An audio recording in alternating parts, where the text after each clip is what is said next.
Hey, soy Isra García. Bienvenidos a Disrupt Everything Podcast Series, el podcast de la reinvención, el podcast de la disrupción, el podcast de la liga del 1%, el podcast que hace accesible lo inaccesible, que destroza lo perfecto y habilita lo imposible, que hace en la práctica posible lo que en la teoría parecía imposible, con entrevistas a los más grandes disruptores, líderes y maestros mundiales, puenteando y uniendo sabiduría ancestral y sabiduría moderna, uniendo lo holístico con lo científico, lo experimental con lo teórico. Estás en el lugar adecuado para decodificar el potencial humano y lo que significa vivir una vida extraordinaria. Te espero y vamos al episodio. No olvides suscribirte, marcar la casilla de las notificaciones, darle un like para llegar a alguien más, decirnos a quién quieres que entrevistemos o qué quieres que tratemos en los siguientes episodios en los comentarios y no olvides hacer lo que haces naturalmente, sobresalir de ti mismo. Vamos a ello.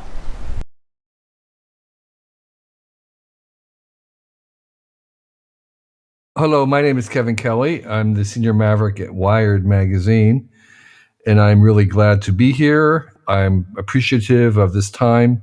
Thank you for inviting me.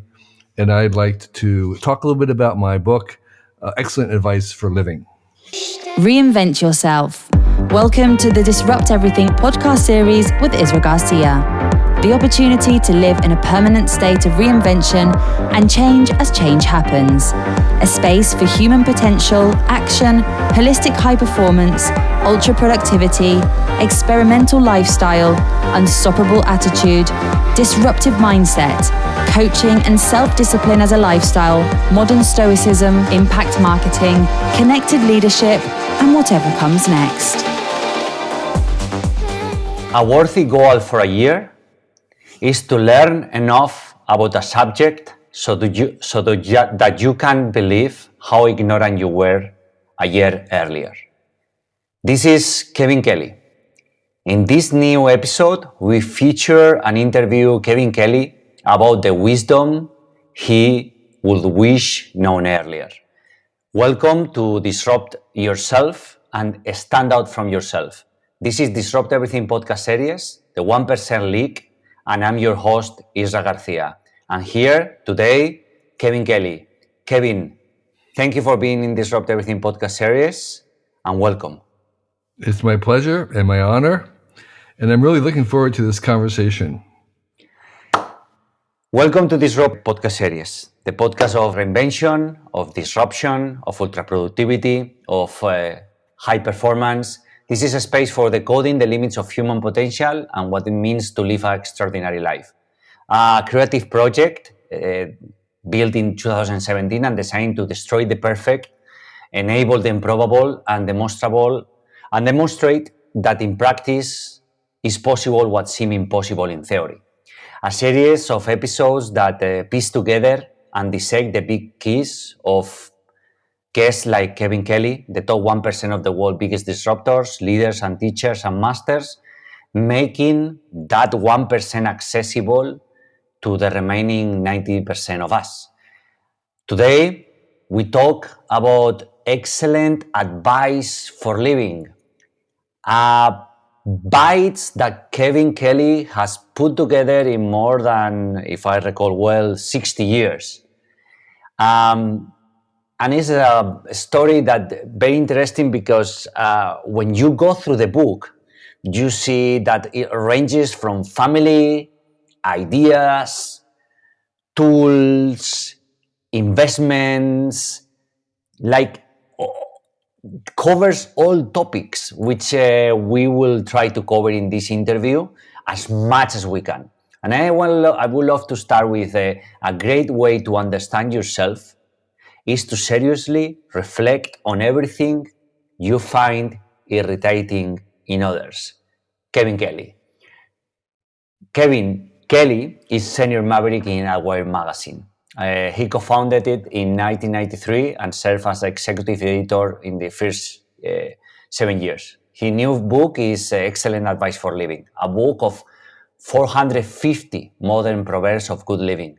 He is also co-chair of the Long Now Foundation, a membership of organization that champions long-term thinking and act as a good ancestor to future generations, which is building a clock in a mountain that will tick for 10,000 years. Something that we covered in our first interview that I will leave it in the podcast show notes. He's founder of the popular Cool Tools website, which has been reviewing tools for more than 20 years and has a weekly newsletter called Recommendo, a free one-page list of six very brief recommendations of cool stuff. He co-founded the ongoing Hackers Conference. He was involved in the launch of Well, a pioneering online service started in 1985. And other books by Kevin Kelly include The Inevitable, Out of Control, The Silver Cord, What Technology Wants, and Vanishing Asia, his 50-year project to photograph the disappearing cultures of Asia. He has written for the New York Times and the Wall Street Journal, among many other publications. And he's best known for his radical optimism about the future. Draw to discover what you see, and write to discover what you think. Kevin, one more time, welcome. And what have you seen drawing, and what you have discovered writing? Oh, I see. Yeah. So one of my bits of advice is to write in order to think, and to draw in order to see.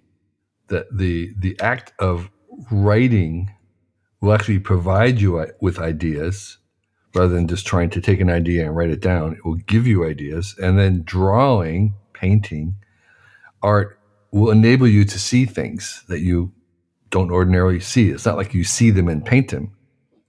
The act of trying to draw it will enable you to see. So a lot of my ideas, talking about technology, are ideas I did not have when I sat down to write. It was the act of writing them that produced the idea.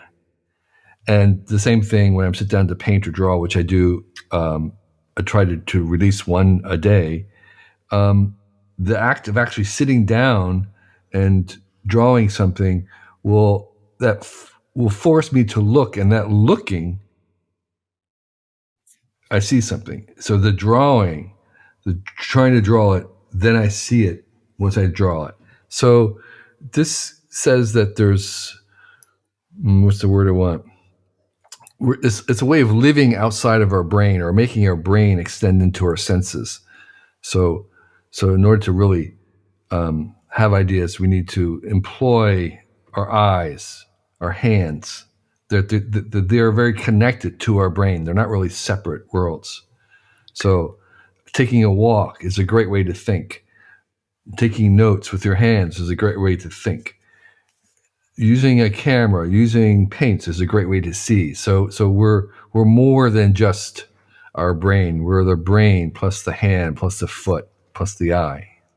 What would you say is the most effective way to get out effective ideas from your mind to the real world action? Let's put it that way. Right. So trying to put something down to words, trying to make a prototype.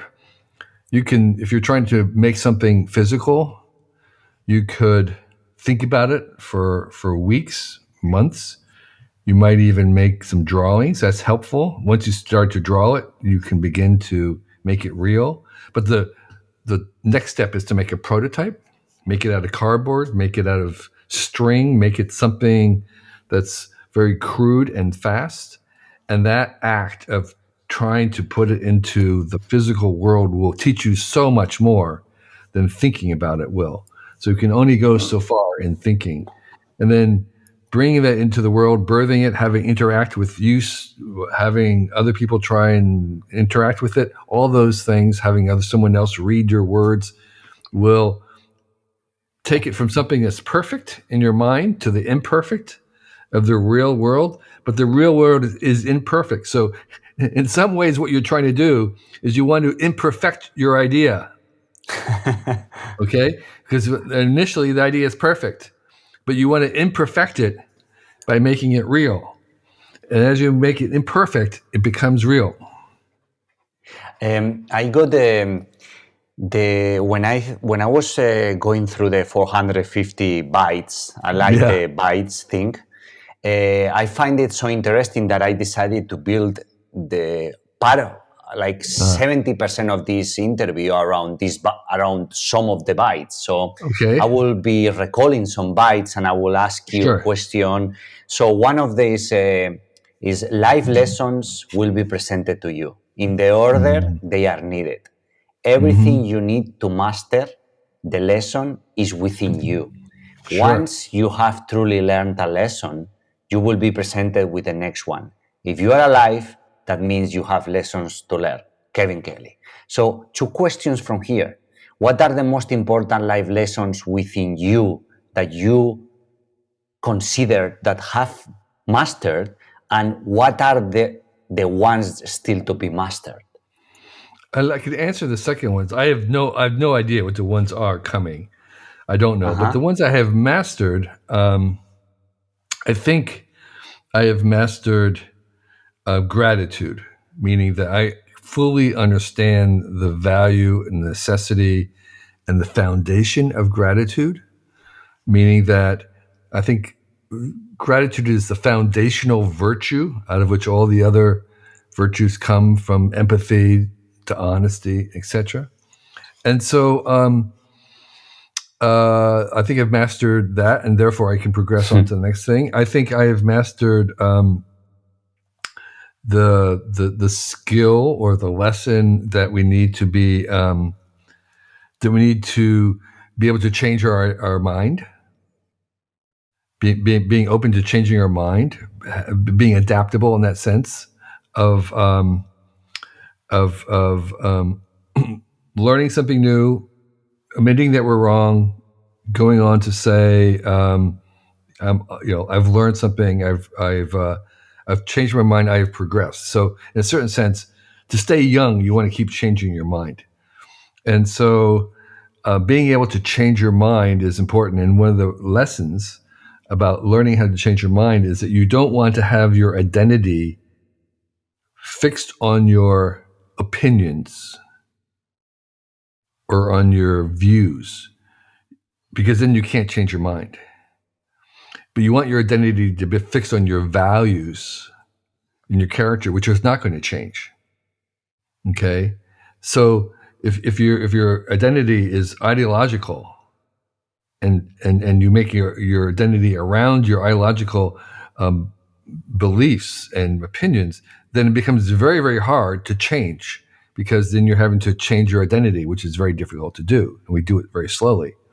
Instead, you want to have your identity based on what you stand for in terms of values, basic things, whether it's the virtues, it's empathy, or if it's honesty, whatever it is. Those should never change. And therefore, you can make your identity wrapped around those. What would you say are the core virtues of Kevin Kelly today? Well, I am I'm honest. That was a kind of a vow I took to be always to be radically honest.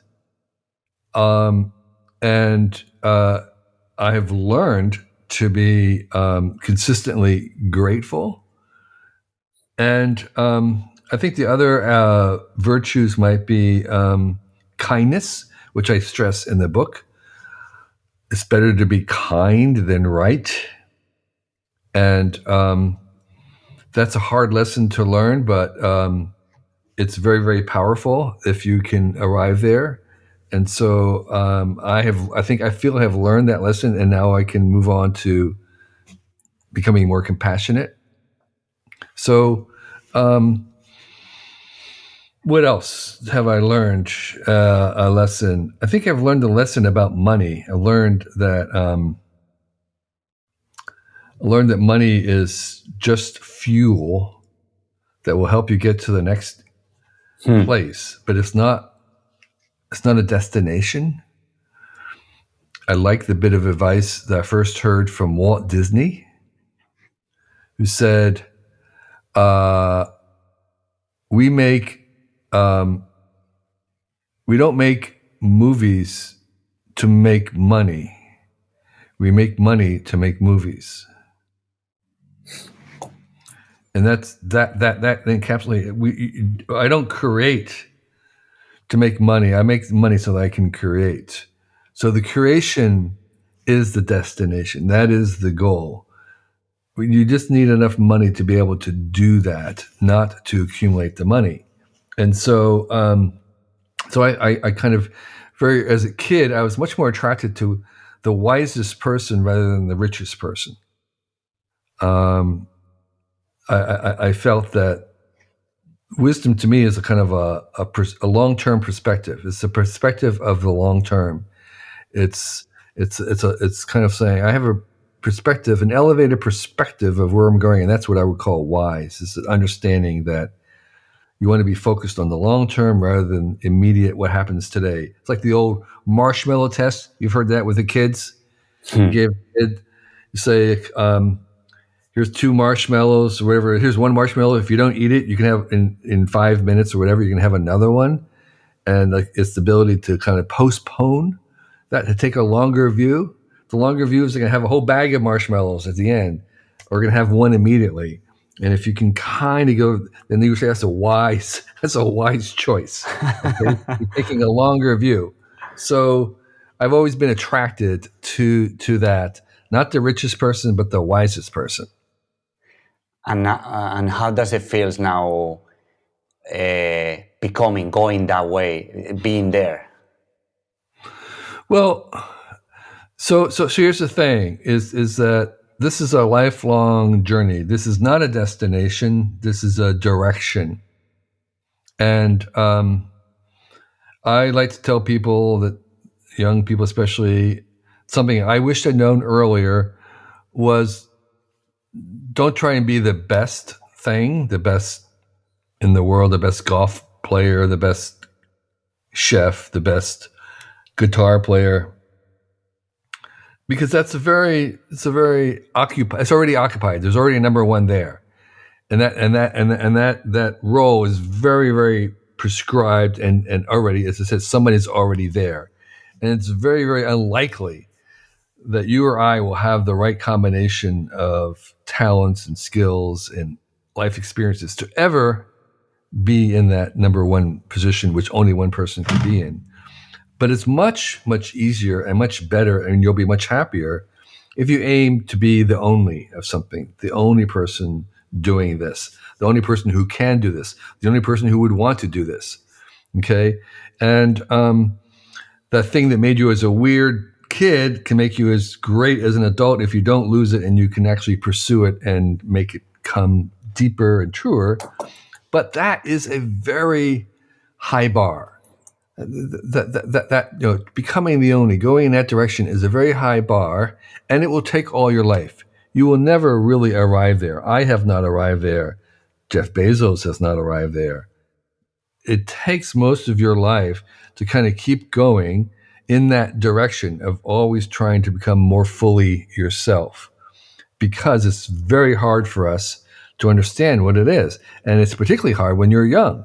When you're first starting off, very few of us know what it is that we're better at. With most people, it's occasionally somebody is born knowing, but most of us, it takes trying many different things, which is why we want to have an open mind. It's why we want to explore, is to see if we can find those right kinds of tools, those right kinds of experiences, the right kind of role that really resonates with us.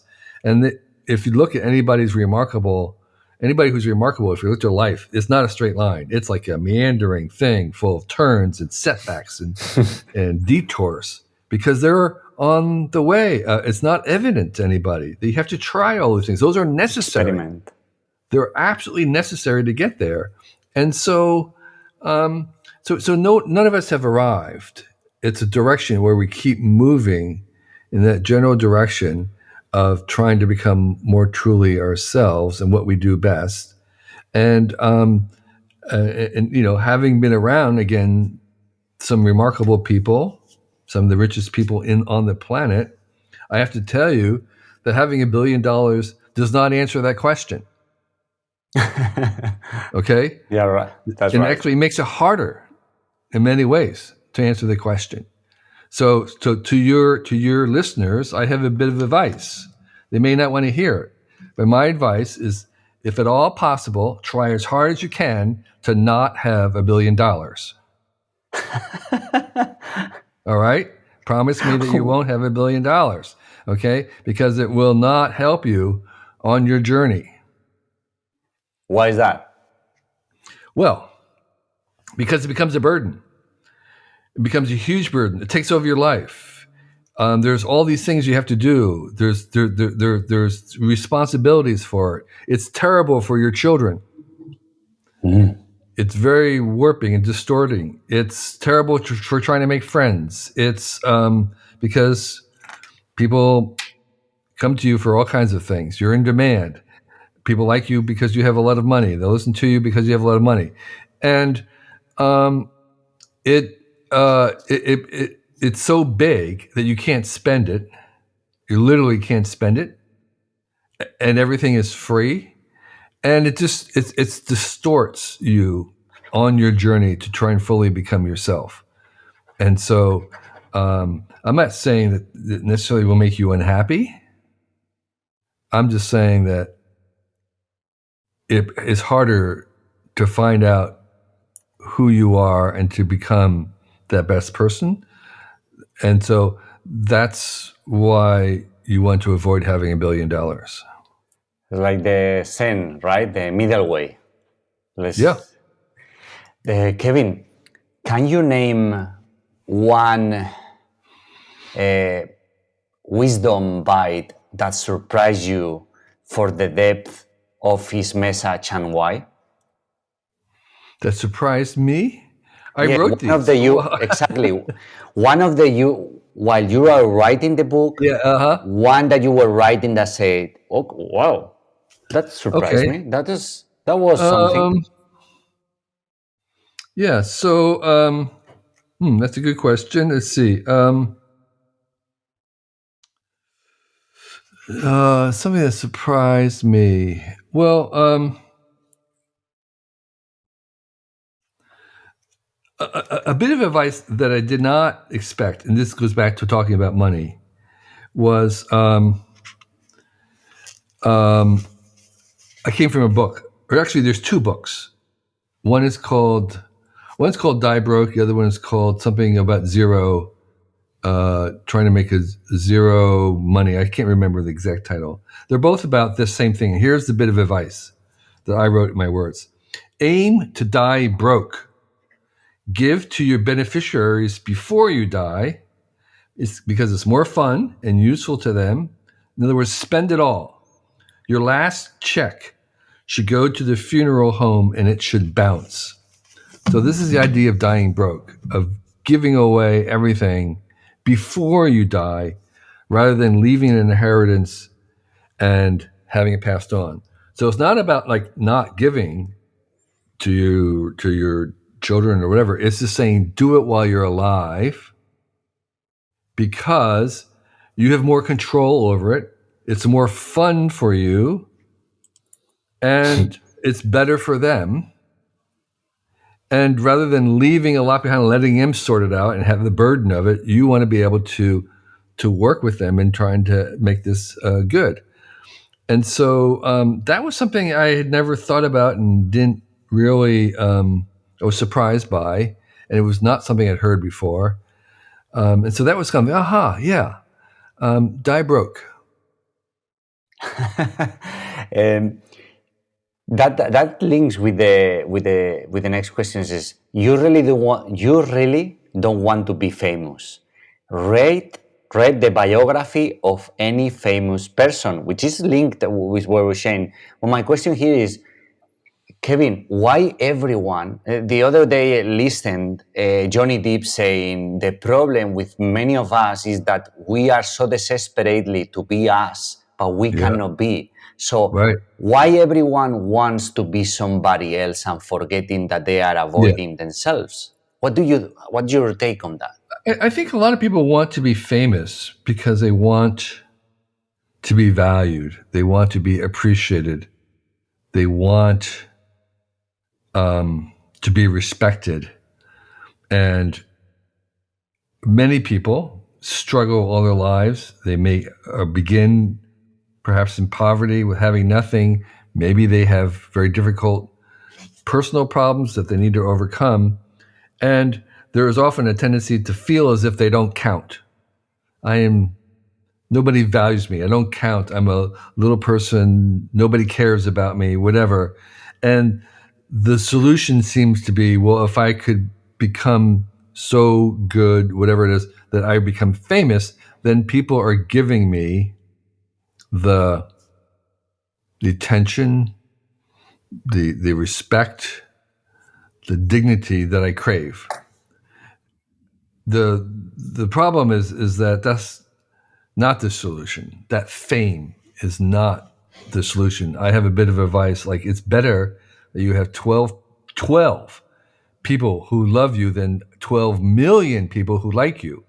The likes are they're not effective. They're not powerful, really. They're more superficial, we would say. And that's what you get with fame. You get people who know just some character of you, some part of you that's not the whole you. It's not necessarily even very representative of you. They can't possibly know you. They know a character, they know a persona, they have some image of you, and that's what they have when you're famous.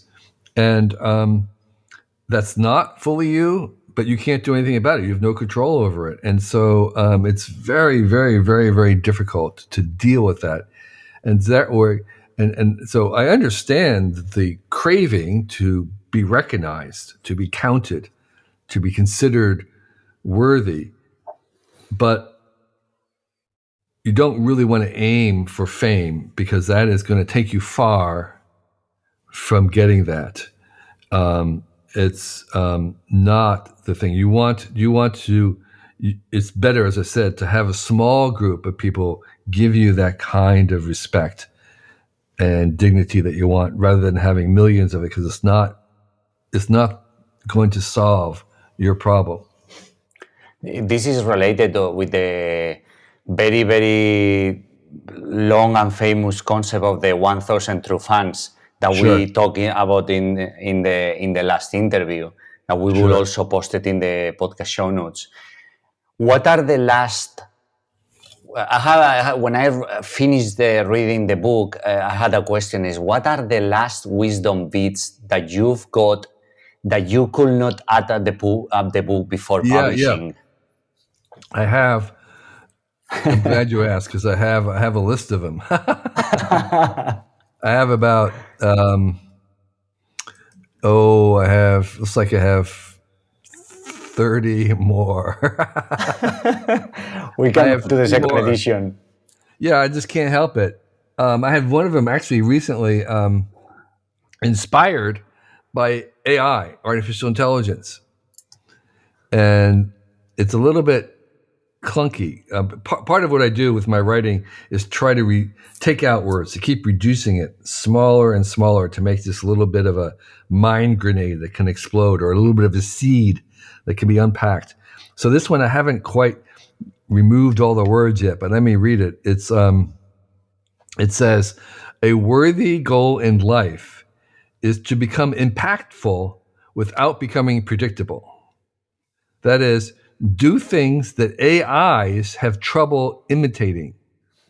You want to be unmoddable by algorithms and therefore irreplaceable. So the idea is that AIs work on being able to predict what humans would do. That's they're autocomplete. They're just basically, they're saying, what would the average human say next, or what would a smart human say next? And they're kind of based on the predictability. So if you want to be irreplaceable as a human, you don't want to be predictable by AI. So you want to be unpredictable, to be unexpected. And so that should be a goal in life, is in some ways to not be predictable enough that you can be actually predicted and replaced by an AI. Spontaneity also. As long another bite that really grabbed my attention. As long as an idea stays in your head, it is perfect. What is linked with the very beginning of the interview, but perfect things are never real. Immediately put an idea into words, or in a sketch, or a cardboard prototype. Now your idea is much closer to reality because it's imperfect. The question is, do you have any particular process to go from perfect idea in your mind to perfect idea, put it into the wall, which is similar to what we're discussing before? Yeah, it's, I have a notebook where I start to sketch out ideas to try to put them into words. That's a first step of taking something that's abstract and trying to make it real. I have this saying in the book about prototype your life instead of making grand plans. Make experiments. Keep the failures little. Fail often. Fail fast. Fail forward. Fail better. You want to kind of keep the failures really small over time, moving forward. And that idea of prototyping, with the idea that you're going to make something that you're going to throw away. You know that you're going to throw it away, but you still go through and you make the process of making it. You make it maybe out of cardboard or plywood. You make a first draft of a book. You're not going to keep the first draft. It's going to go away. You do a song. You do a rough scratch, they call it, of the song. If you're doing a movie, you make an animated version of it that you'll just completely throw away. Okay, so you're moving, iterating forward with the idea that these things from the beginning are imperfect. And so the only way you get to perfection is through the iterating of the imperfect. You can't just start with something on the first try and make it perfect. It just doesn't, we're just not built that way. It's not good enough. And so for me, I'll do drafts. I often will write things out loud on my blog. First, I'll put things out. I get feedback from people. I can see what works and what doesn't work. Then I can go to the next one and making an essay. When I'm doing drawings, I do sketches. You do a sketch before you do a painting. You sketch it out. There's very few really good things that are not made incrementally by progressions of things. The idea of Picasso, even Picasso didn't. There's a documentary of Picasso painting, and it's remarkable. It's remarkable to see how many times he's painting over and over and redoing things. And you say, it looks pretty good. And then he'll go on and say, well, that looks good, but he didn't stop. He's going on. And it's like, it's almost like he's hunting for something. And he is. Actually, he is. He's hunting. It took me a long time to figure out because all these intermediate paintings look really cool. It's like, what's he looking for? What he's looking for, he's trying to surprise himself. He's trying to paint something that surprised him, something that he was not expecting. And so it's an iterative process where you kind of have to go through the obvious, easy, expected answers or solutions or drafts to get to something that surprises you and everybody else. Can you share with us your last experiment that you are carrying? The last experiment? Well, every day I post some AI art that I make with my AI intern. And it's on Twitter. And so that was the most recent experiment so I was experimenting so when I'm doing the AI art, I try to surprise myself also. It's like, okay, I want to surprise myself. So I'll take different prompts, different media, and I'll say, well, let me play around with underground comics. There's a certain style in underground comics, but let me think about underground comics and, and something else about roadside attractions, and I'll experiment with that, and I'll try different things, and these images even with the AI will take hours to get to. They're not just one thing you hit them. That's why they're art. You can't do it. It's like photography. You can't just sort of just take one picture. You have to kind of set it out and stalk and creep closer and move around. And how about this lighting? What about here? And you're in a conversation with the actual subject to try and find you to find it, to discover it. And the same thing with AI art. It's like hunting. It's like seeking. It's like photography in some ways. I'm looking for that best thing. So that was the most recent experiment, I would say, that I did. I also have been making, you can't see it here, but I've been making I decided my room needed a little tiny model railway around the perimeter, which I built, and I made I made a little town just to pretty up. And so I was doing 3D printing. The thing about 3D printing part's easy, but you have to make a model. You have to model something first, then to print it. And 3D modeling on the computer, that's a new skill. That's something that I don't know. So I have to kind of experiment with figuring out how to make a 3D model of the thing. And it's frustrating. I'm learning new. I have to throw things away.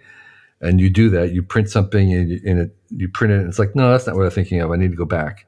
So it's never ending, but that's the joy.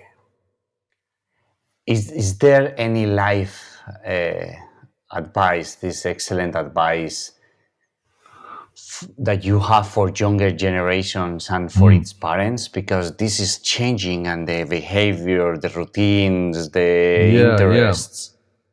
I would say to a young person, if at all possible, you should try and work or find work or make work, or it's somewhere where there's not a word, there's no name for what it is that you're doing. So like 15 years ago, if you were doing what we're doing now, you'd be telling your mom, well, it's kind of like radio, but it's not quite radio. It's like an interview for a magazine, but it's on audio. It's like a documentary without any pictures. And today we would say it's podcasting. But 15 years ago, it would be new to have to explain it to somebody. And that would be a great place to have been 15 years ago. And so today, you're a prompt engineer, maybe. Nobody knows what that is, or you're working with AIs all day long. And that's a good place to be, because there's no words, there's no name for what it is that you're doing. And there's plenty of other places that are the frontiers. They're ahead of their language. And so that's a great place to be when you're young, is fooling around in this place where there's no name for what it is to do. There's no economic reason necessarily for you to be there. There's no success path. There's no path to success through it. Those are all great reasons to be at that place and working, because later on that will become a place, and later on they will have a name for it, and it will become a thing. And so it's hard too, because it's lonely. You're often by yourself. It's hard to explain to people what it is, and you yourself don't even know what it is. And it's insecure, and it's marginal, and you're poor. But that's an advantage in the long term. Again, if you're wise, you understand that that's the advantage in the long term. All those qualities. Because you're poor, that means you can't buy solutions. You have to invent them yourselves. And therefore, you become valuable because you're inventing the things. A big company they can't invent them because they have too much money. They're just going to buy them. And for their parents? For parents, well, I would say if you have young kids, by far, the best schooling you can give them is to read out loud to them every day. That's the best schooling they'll ever have, if you read to them. And I would say one of the things I do regret not having done more with our 3 children was to have more rituals, family rituals. I would say in general, you want to emphasize the.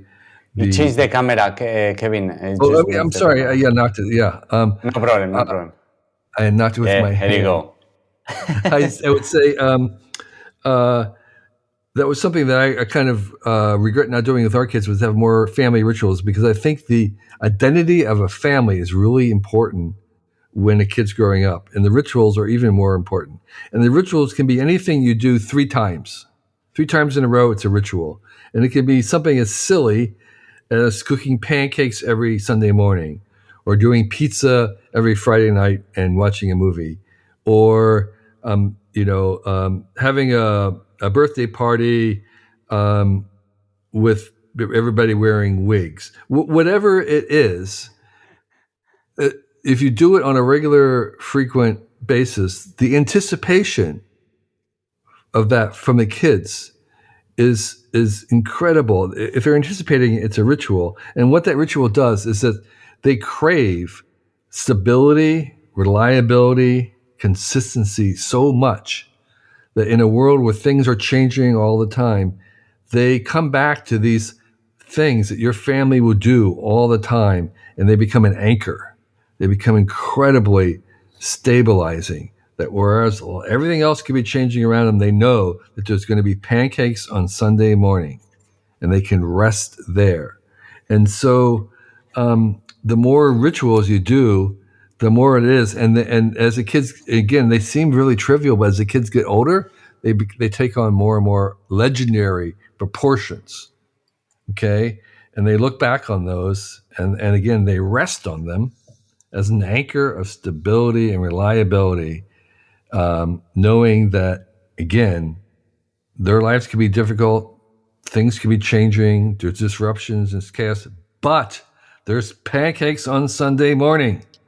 Okay? And so, Never forget. it costs nothing to do. It's cheap. And you give so much energy and credit in the book, as you were saying, with the rituals for the family area.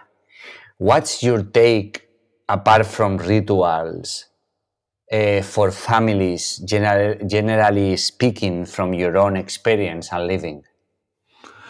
One ritual that we did with our kids that we felt was lacking in our culture, which was a rite of passage into adulthood.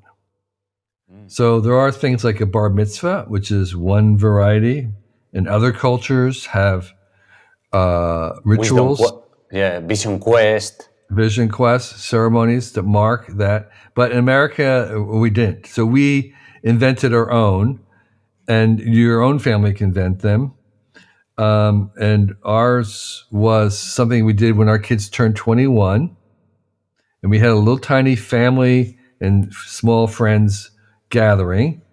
And for each child, we had a red ribbon tied around their waist and then tied around our waist. They were connected by a red ribbon. And we had a big scissors, and they would ceremoniously cut the umbilical cord from us, symbolizing that they were now separate from us. We're no longer tied to the cord.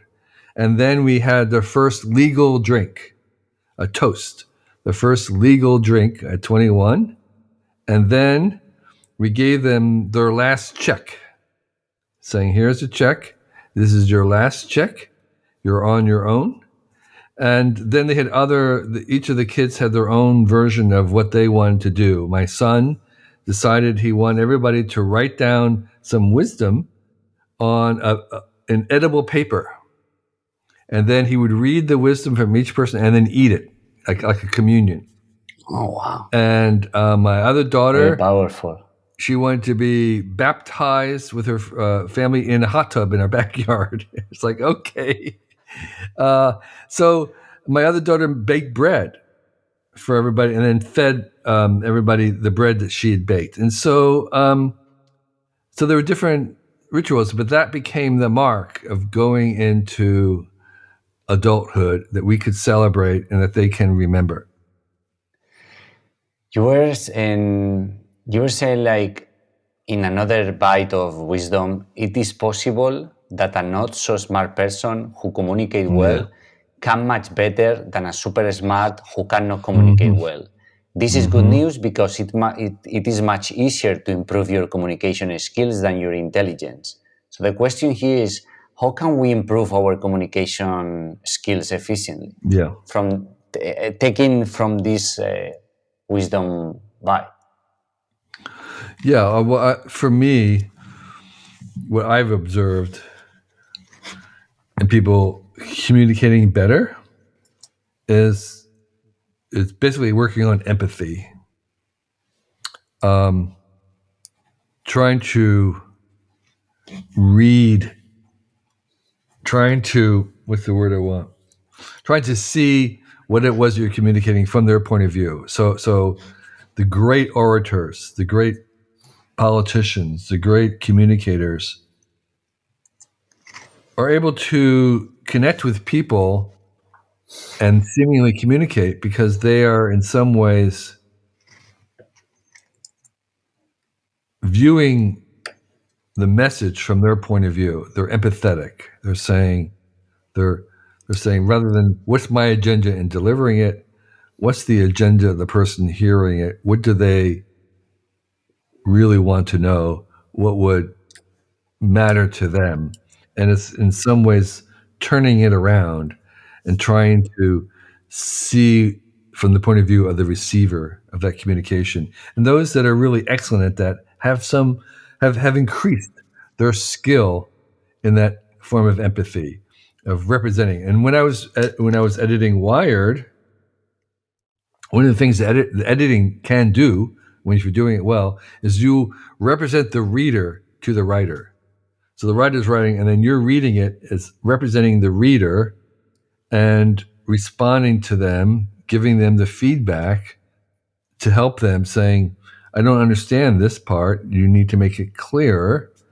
So I would say, in a certain sense, having outside help, editors, is another very practical thing you can do to help your communication, which is working with someone else. So it takes more than one pair of eyes, as we say. You really do need others to help you see what works, what doesn't work. So editing and that function is another one. Empathy is the first one. And I think people who give talks like myself, one of the things that we're taught, which is true, is that most people can only remember 3 things at a time. And you want to, what the bit of advice I got from the Economist editors was simplify, and then exaggerate.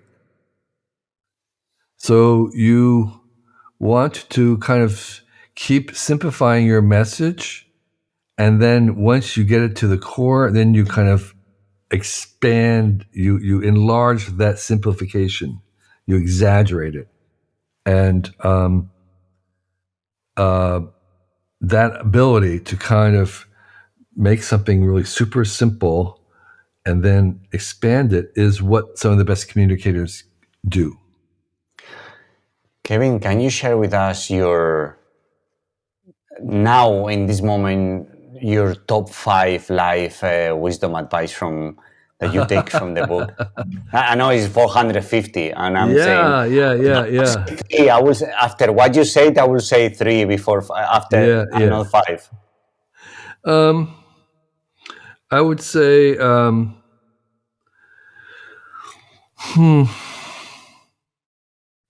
the thing that made you weird as a kid can make you great as an adult if you don't lose it. So think about that. I always have in mind some teenage boys who are into puppets.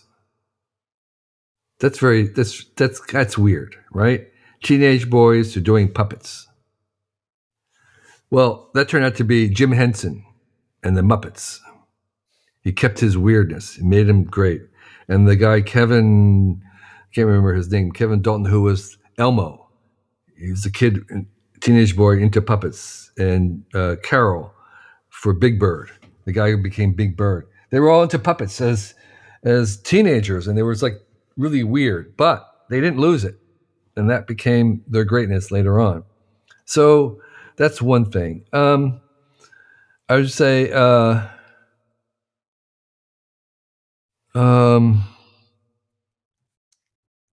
Don't work for someone that you don't want to become.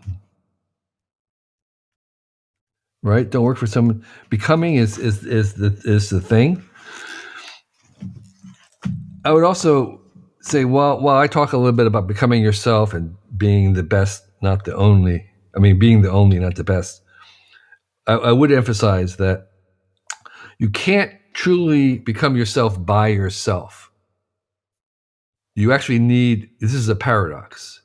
You actually need the entire world of everybody else to help you make yourself unique, right? Right. The only way that you could become truly unique is with the help of everybody else. Okay? That is a paradox, but it's true. And so you're on your way to become unique, but you can't do it by yourself. So if you can avoid seeking the approval of others, your power is limitless. You really do want to be internal driven. You want to be internally driven rather than responding to the outside world. That's a great skill.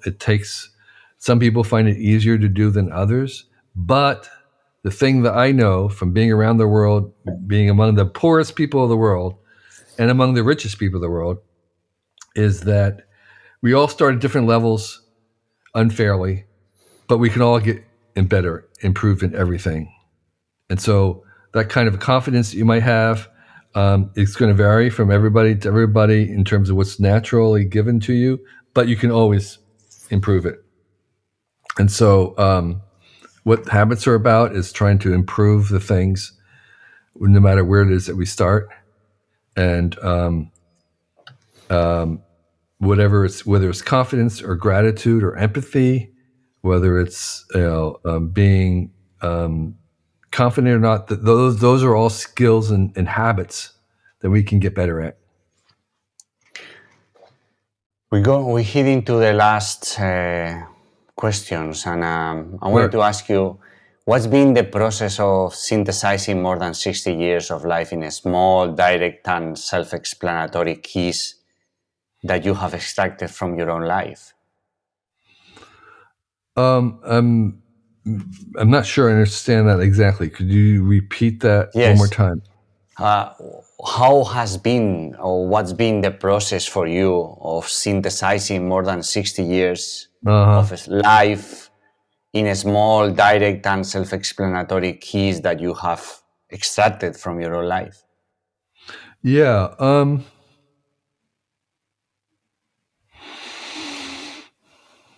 Well, the fact that even though the book is now done, there's 450, I still have more that I'm adding. So my life is not over. I still have stuff I'm learning.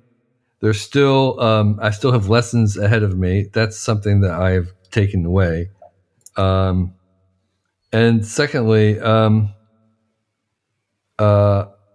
this began in some ways as a gift to my children of literally things I wished I'd known earlier.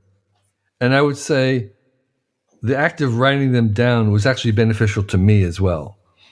Part of the reason why I was writing them was to remind myself. These are reminders. These are 450 reminders. They're often things that we know, stuff that I knew already, but distilling them down into a little sentence makes them handy to repeat and remind myself. And they're meant for me. So I actually get value from the book by looking at it, by being reminded of things, of putting them in a way that I can tell myself at that time.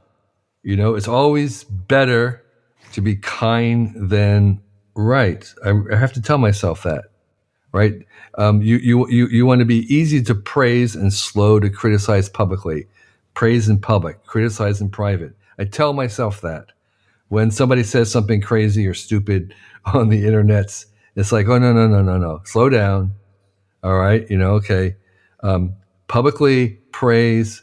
If you're going to criticize, do it privately. So these are reminders to me, and writing them down in this process has been helpful to give to me a tool set that I can remind myself with to improve my own behavior. You say that habit is far more dependable than inspiration. Make Right. progress by making habits. Don't focus on getting into shape. Focus on becoming the kind of person who never misses a workout. Right. What's the habit, or what's the most important and effective habit for you in this moment? Oh. Every day I go for a walk for about an hour or more. That's a habit that I just love walking. I'm just feeling really good. It makes me feel good. I have lots of ideas when I walk. And so that's one habit that, and I have done it for many years. Either I walk or do a bike ride. And so that's one habit that's been very, very influential. The habit of making one art a day, making something every day, for me is a valuable habit. And Kevin, three things you need: the ability to not give up something till it works, the ability to give up something that does not work, and the trust in other people to help you distinguish between the two. Yeah. There's a final question. What are from your experience the big keys for standing out today in this world? Say that one more time. I didn't quite understand it. What What are from your experience the keys for keys? standing out in For the key for standing out. Well, as I said, something that maybe makes you a little strange or weird or different, but I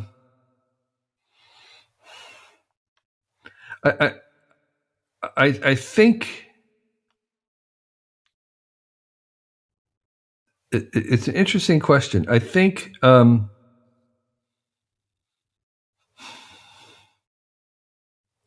the goal is not to stand out. I think that's a little bit of misguided. I think if you're trying to stand out, it can distort you, and lots of people do try to stand out, and it comes off as a gimmick. It comes off as something that is a persona, as something that is maybe inauthentic.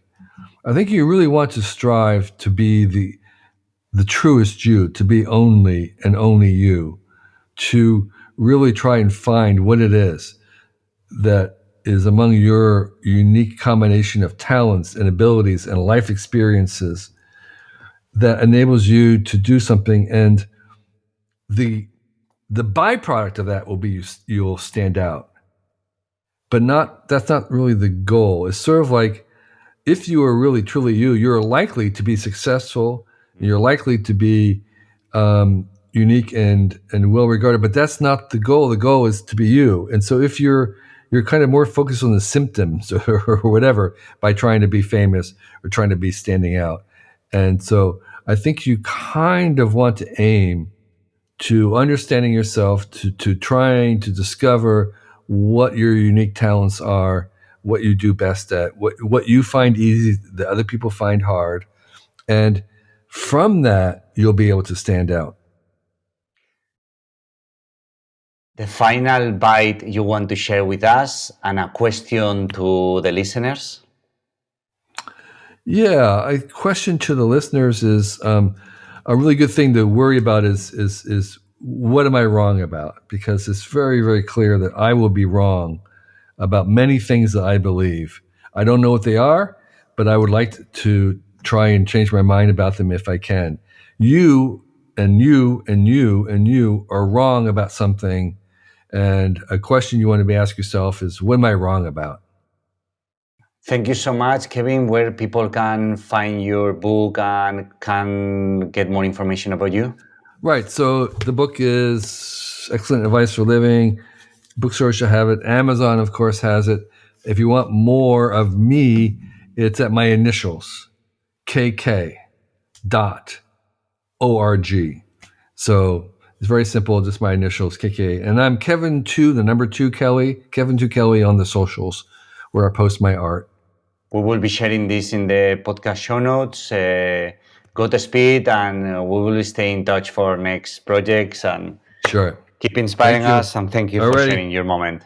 Thank you so much. I really appreciate this opportunity to chat with you. You ask great questions. I appreciate your spirit. Thank you for this chance to chat, and I wish you the best in your own journey. Find the risk before the risk finds you. You're listening to the Disrupt Everything podcast series with Isra Garcia. This has been Kevin Kelly, an excellent advice for living. All the wisdom Kevin would wish known earlier. Kevin said, there is no such thing as being on time. Either you are late or you are early. This your choice. And I have a question for you. How do you manage time nowadays, and what's your relationship with time? Next wisdom advice, next bite that Kevin wrote in the book, spending as little as 15 minutes, 1% of your day, on improving how do you do your thing is the most powerful way to amplify and advance your thing. And I have a question for you. Can you elaborate on what can you do on a daily basis, 15 minutes a day, 1% every day, to improve in your skill, your art, on your purpose? Next, I have a question for you, which is, what's your favorite quote on the podcast, on this episode? And have you read the book? If so, what's your highlight and the most important or the most impactful quote for you? I want to end this podcast with two quotes that really, two wisdom bites that really grab my attention and I put at the end of the interview to close and wrap up. One is, whenever you cannot decide which path to take, pick the one that produces change. And that's very powerful. When you don't know the answer, look for the positive impact.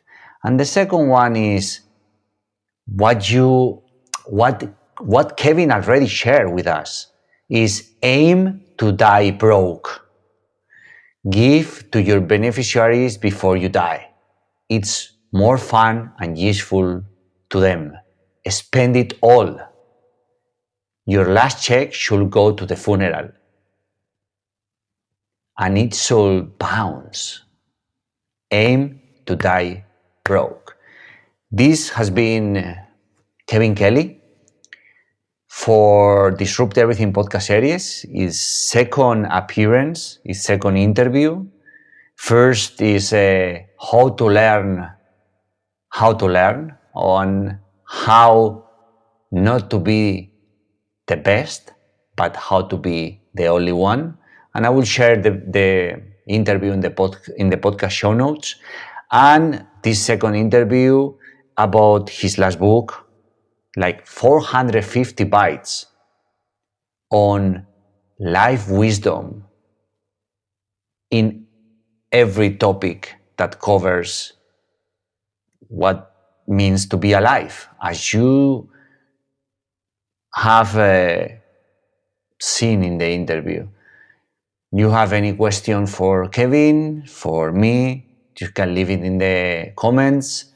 Thank you for being in Disrupt Everything podcast series. Thank you for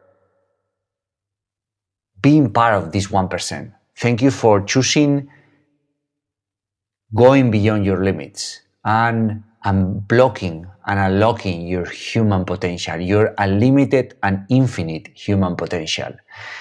You are disrupted by you, disrupted by these disruptors, and disrupted by what is within you. This is Isra Garcia, and let's keep dancing with the moment. Let's keep making it happen. Thank you for listening to the Disrupt Everything podcast series with Isra Garcia. You can listen to the podcast on any podcast platform or on isragarcia.s/podcast, where you'll find interviews with Seth Godin, Robin Sharma, Wim Hof, Kevin Kelly, Stephen Kotler, Joseph Akram, Great Modern Stoics, Zen Masters, Shaolin Masters, Hollywood actors, New World sages, and many other disruptors, plus solo episodes with Isra. And the journey continues. Gracias por Gracias por haber escuchado este podcast, por haberlo visualizado, por haber estado aquí, por seguir aquí, por sobresalir, por reinventarte, por liderar, por elegirte. No hay una cenicienta a las 12. Estamos aquí. Espero que hayas disfrutado y que tomes acción y que en los comentarios nos digas qué te ha parecido, qué te gustaría que tratásemos, qué te gustaría encontrar, qué necesitas, cómo te podemos servir mejor. Porque esa es la misión: servir, impactar, practicar, jugar, amar y vivir. Y para eso está este podcast. Así que vamos a ello. Cuento con tu apoyo, cuento con tu like, cuento con tu suscripción. Y ojalá entres en Spotify o en Apple Podcast y dejes una reseña. El viaje continúa.